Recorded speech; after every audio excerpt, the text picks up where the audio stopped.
Sarap! Kain! Hello mga B!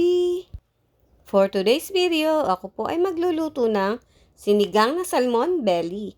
At lalagyan ko po ito ng slice bangus. At dito po ay aking papakuluan hanggang sa lumambot po ang kamatis. At pagkatapos naman po ay akin na ilalagay ang slice bangus at salmon belly.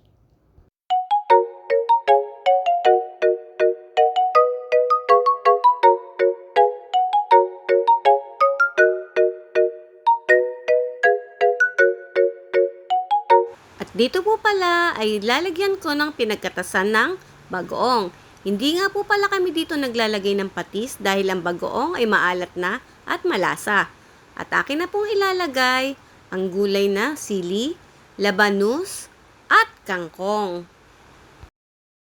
Maglalagay po ako dito ng kaunting asin para sa pampadagdag po ng konting alat. At pagkaraan lamang po ng ilang minutong pagpapakulo, ay hanguin na rin po ang gulay para hindi po ito ma-overcook.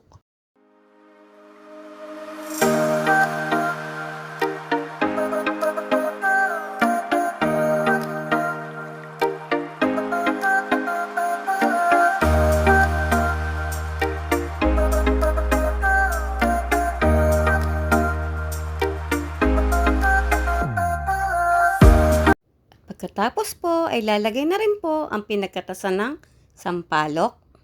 At ang karagdagan naman pong pangsabaw ay ang pinaghugasan po ng bigas. Kaya tara na, sabay-sabay po tayong humigop ng maasim at mainit na sabaw. Please follow, like and share naman po. Maraming salamat! Bye, bye!